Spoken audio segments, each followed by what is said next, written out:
Hi friends, ಮಲ್ಲಿಗೆ ಗಿಡಗಳಿಗೆ ಇವತ್ತು ಜೀವಾಮೃತ ಹಾಕೋದನ್ನು ಹೇಗೆ ಅಂತ ತೋರಿಸ್ತೇನೆ. ಜೀವಾಮೃತ ಮಾಡುವಾಗ ನೀವು ನೀರನ್ನು ಕೂಡ ಬಳಸ್ಬೋದು. ಆದರೆ ನಾನು ಇಲ್ಲಿ ತೆಗೆದುಕೊಳ್ಳುವಂಥದ್ದು ಹಕ್ಕಿ ತೊಳೆದಂಥ ನೀರು ಇರುತ್ತೆ ಅಲ್ವಾ, ಅದನ್ನು ತೆಗೆದುಕೊಳ್ತಾ ಇದ್ದೇನೆ. ಇದು ತುಂಬ ಒಳ್ಳೆಯದು ಗಿಡಗಳಿಗೆ. ಇದನ್ನು ನಾನು ಹಾಕಿ ನೆಲಗಡಲೆ ಹಿಂಡಿಯನ್ನು ಇದರ ಮುಖಾಂತರ ನಾನು ನೆನೆಸಿಟ್ಟುಕೊಳ್ತೇನೆ. ಇಲ್ಲಿ ಜೀವಾಮೃತ ಮಾಡುವಾಗ ನಾನು ಏನೇನೆಲ್ಲ ತೆಗೆದುಕೊಂಡಿದ್ದೇನೆ ಅಂದರೆ, ಎಕ್ಕಮಾಲೆ ಎಲೆಯನ್ನು ತೆಗೆದುಕೊಂಡಿದ್ದೇನೆ. ನೆಲಗಡಲೆ ಹಿಂಡಿ ಅರ್ಧ ಕೆಜಿ ಆಗುವಷ್ಟು ನೆಲಗಡಲೆ ಹಿಂಡಿ ಮತ್ತು ಬಾಳೆಹಣ್ಣಿನ ಕಾಂಡವನ್ನು ಸಣ್ಣ ಸಣ್ಣದಾಗಿ ಕಟ್ ಮಾಡಿಕೊಂಡು ಹಾಕಿದ್ದೇನೆ. ಮತ್ತು 1 ಲೀಟರ್ನಷ್ಟು ಗೋಮೂತ್ರ, 1 ಲೀಟರ್ ಗೋಮೂತ್ರ ಹಾಕಿದರೆ 10 ಲೀಟರ್ ನೀರನ್ನು ಹಾಕ್ಕೊಳ್ಬೇಕು. ಸ್ವಲ್ಪ ಸುಫಲವನ್ನು ಕೂಡ ನಾನು ಹಾಕಿದ್ದೇನೆ. ಅದು ಬೇಕಿದ್ದವರು ಮಾತ್ರ ಹಾಕ್ಕೊಳ್ಳಿ, ಹಾಕಲೇಬೇಕನ್ನುವಂಥ ಕ್ರಮ ಏನೂ ಇಲ್ಲ. ನಾನು ಹಾಕಿದ್ದೇನೆ, ಗಿಡ ಚೆನ್ನಾಗಿ ಚಿಗುರು ಬರ್ತದೆ ಅದು ಹಾಕಿದರೆ. ಆನಂತರ ಇದಕ್ಕೆ ನಾನು ನೀರನ್ನು ಕೂಡ ಆ್ಯಡ್ ಮಾಡಿದ್ದೇನೆ. ಹಾಗೆ ಅಕ್ಕಿ ತೊಳೆದ ನೀರನ್ನು ಕೂಡ ಹಾಕಿದ್ದೇನೆ.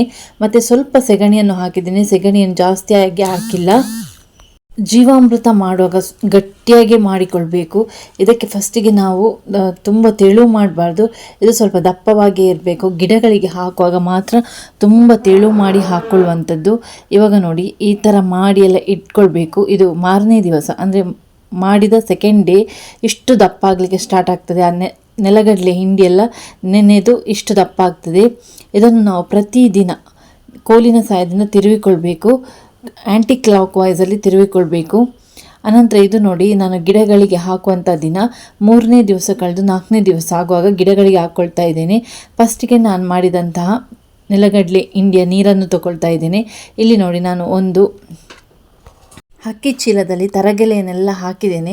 ಅದಕ್ಕೆ ಸ್ವಲ್ಪ ಸೆಗಣಿಯನ್ನು ಕೂಡ ಹಾಕಿದ್ದೇನೆ. ಅದಕ್ಕೆ ನಾನು ನೀರು ಹಾಕಿಕೊಂಡು ಈ ನೆಲಗಡಲೆ ಹಿಂಡಿಗೆ ಅದೇ ನೀರನ್ನು ಸೇರಿಸ್ಕೊಳ್ತಾ ಇದ್ದೇನೆ. ಇದರಿಂದ ತುಂಬ ಚಿಗುರು ಎಲ್ಲ ಗಿಡದಲ್ಲಿ ತುಂಬ ಒಳ್ಳೆಯ ರೀತಿಯಲ್ಲಿ ಬರ್ತದೆ. ಈ ನೀರು ತುಂಬ ಒಳ್ಳೆಯದು ಗಿಡಗಳಿಗೆ. ಆನಂತರ ಇದನ್ನು ನಾವು ಗಿಡಗಳಿಗೆ ಹಾಕಿಕೊಳ್ಬೇಕು, ಗಿಡಗಳಿಗೆ ಬುಡಕ್ಕೆ ಹಾಕಿಕೊಳ್ಬೇಕು. ಇದು ಒಂದು ಪಾಟೆಯಲ್ಲಿ ನಾನು 1 ಲೀಟರ್ನಷ್ಟು ಒಂದೊಂದು ಗಿಡಗಳಿಗೆ ಹಾಕ್ಕೊಳ್ತಾ ಇದ್ದೇನೆ. ಜೀವಾಮೃತ ಹಾಕಿದರೆ ಗಿಡಗಳು ತುಂಬ ಚೆನ್ನಾಗಿ ಚಿಗುರು ಬರ್ತದೆ. ಆನಂತರ ಇದಕ್ಕೆ ನಾನು ಗೊಬ್ಬರದ ಸೊಪ್ಪು ಅಂತ ಸಿಗ್ತದೆ, ನಮ್ಮ ಹಳ್ಳಿ ಕಡೆ ಎಲ್ಲ ಸಿಗ್ತದೆ, ಸಣ್ಣ ಸಣ್ಣ ಎಲೆದ್ದು. ಅದನ್ನು ಕೂಡ ಇದಕ್ಕೆ ಆ್ಯಡ್ ಮಾಡಿದ್ದೇನೆ. ಅದು ಫಸ್ಟಿಗೆ ಹೇಳಲಿಕ್ಕೆ ನನಗೆ ಮರ್ತೋಯ್ತು. ಅದನ್ನು ಕೂಡ ಆ್ಯಡ್ ಮಾಡಿಟ್ಟಿದ್ದೇನೆ. ಇದೆಲ್ಲ ಕೊಳಿಬೇಕು. ಈ ನಾವು ನೆಲಗಡಲೆ ಹಿಂಡಿ ಎಲ್ಲ ಹಾಕಿದ್ದೇವೆ ನೋಡಿ, ಅದೆಲ್ಲ ಸರಿಯಾಗಿ ಕೊಳ್ತು ಕೊಳಿಲಿಕ್ಕೆ ಒಂದು 3 ದಿವಸ ಬೇಕು. 3 ದಿವಸದ ನಂತರ ಅಂದರೆ 4-5ನೇ ದಿವಸ ಯಾವಾಗ ಬೇಕಾದರೂ ಹಾಕ್ಕೊಳ್ಬೋದು. ಆದರೆ ಹೆಚ್ಚು ದಿನ ಇಡಲಿಕ್ಕೆ ಆಗೋದಿಲ್ಲ. ಇದನ್ನು 4 ಇಲ್ಲದ್ರೆ 5ನೇ ದಿವಸ ಹಾಕಲೇಬೇಕು. ಹೆಚ್ಚು ದಿನ ಇಟ್ಟರೆ ಇದರ ಒಂದು ಪವರ್ ಏನಿದೆ ಅದು ಕಡಿಮೆ ಆಗುತ್ತೆ. ಇದನ್ನು ಹಾಕಿದರೆ ನಾವು ಮಲ್ಲಿಗೆ ಗಿಡಗಳಿಗೆ ಬೇರೆ ಗೊಬ್ಬರ ಬೇಕಂತನೇ ಇಲ್ಲ. ಸುಫಲ ನಾನು ಹಾಕಿದ್ದೇನೆ, ಹಾಕಲಿಲ್ಲ ಅಂತ ಅಲ್ಲ. ಸುಫಲ ಸ್ವಲ್ಪನೇ ಹಾಕಿರುವಂಥದ್ದು, ಅದು ಬೇಕಿದ್ರೆ ಮಾತ್ರ ಹಾಕ್ಕೊಳ್ಳಿ. ಕೆಲವರು ಗಿಡಗಳಿಗೆ ಹಾಕಲಿಕ್ಕೆ ಇಷ್ಟಪಡೋದಿಲ್ಲ, ಯಾಕೆಂದರೆ ಸುಫಲ ಹಾಕಿದರೆ ಅದು ಗಿಡಗಳು ಅಷ್ಟು ಒಮ್ಮೆ ಚೆನ್ನಾಗಿ ಬರ್ತದೆ ಮತ್ತು ಅದು ಸತ್ತೋಗ್ತದೆ ಅನ್ನೋದು ಕೆಲವರ ಒಂದು ಅಭಿಪ್ರಾಯ ಇರುತ್ತೆ. ಬಟ್ ನಾನು ಹಾಕ್ತೇನೆ ಮಲ್ಲಿಗೆ ಗಿಡಗಳಿಗೆ. ಸುಫಲ ಹಾಕಿದರೆ ಏನೂ ಪ್ರಾಬ್ಲಮ್ ಆಗೋದಿಲ್ಲ. ತುಂಬ ಹಾಕ್ಕೊಳ್ಬಾರ್ದು, ಸ್ವಲ್ಪ ಹಾಕಿದರೆ ಏನೂ ಪ್ರಾಬ್ಲಮ್ ಆಗೋದಿಲ್ಲ. ತುಂಬ ಜನ ಹಾಕ್ತಾರೆ ಮಲ್ಲಿಗೆ ಗಿಡಗಳಿಗೆ ಸುಫಲ. ಹಾಗಾಗಿ ನಾನು ಕೂಡ ಹಾಕಿದ್ದೇನೆ. ನಾನು ಇದಕ್ಕಿಂತ ಮುಂಚೆ ಕೂಡ ಕೆಲವು ಬಾರಿ ಹಾಕಿದ್ದೇನೆ. ಗಿಡ ಏನೂ ಹಾಳಾಗಲಿಲ್ಲ, ಗಿಡ ಚೆನ್ನಾಗಿಯೇ ಉಂಟು ನಂದು. ಆದರೆ ಕೆಲವರು ಅದನ್ನು ಇಷ್ಟಪಡೋದಿಲ್ಲ ಸುಫಲ ಹಾಕಲಿಕ್ಕೆ. ಇಷ್ಟಪಡದವರು ಹಾಕಬೇಡಿ, ಹಾಕಲೇಬೇಕನ್ನೋ ಏನೂ ಇಲ್ಲ.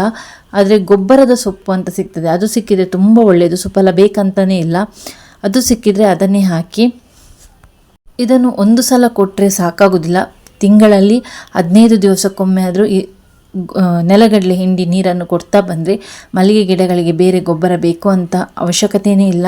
ಇದರಿಂದಲೇ ಗಿಡ ಚೆನ್ನಾಗಿ ಆಗ್ತದೆ. ಅದೇ ರೀತಿಯಾಗಿ ಎಲೆಗಳು ಕೂಡ ಹಸಿರಾಗಿ ಇರ್ತದೆ.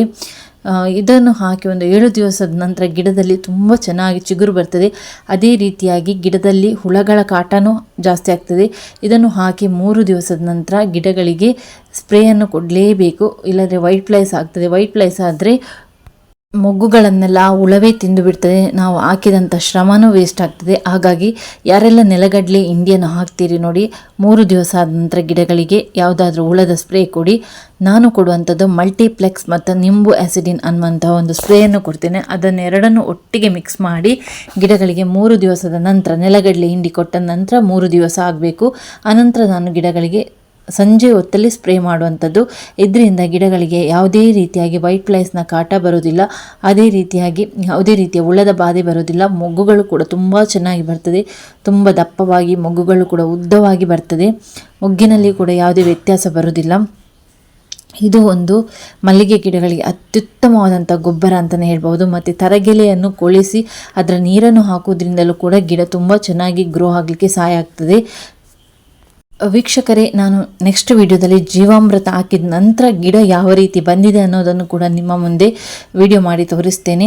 ನಿಮಗೆ ಈ ವಿಡಿಯೋ ಇಷ್ಟ ಆದರೆ ಲೈಕ್ ಮಾಡಿ, ಶೇರ್ ಮಾಡಿ, ಹಾಗೆಯೇ ಸಬ್ಸ್ಕ್ರೈಬ್ ಮಾಡದೆ ನೋಡ್ತಿದ್ದೀರಾ ಆದರೆ ದಯವಿಟ್ಟು ಸಬ್ಸ್ಕ್ರೈಬ್ ಮಾಡಿಕೊಂಡು ವಿಡಿಯೋ ನೋಡಿ.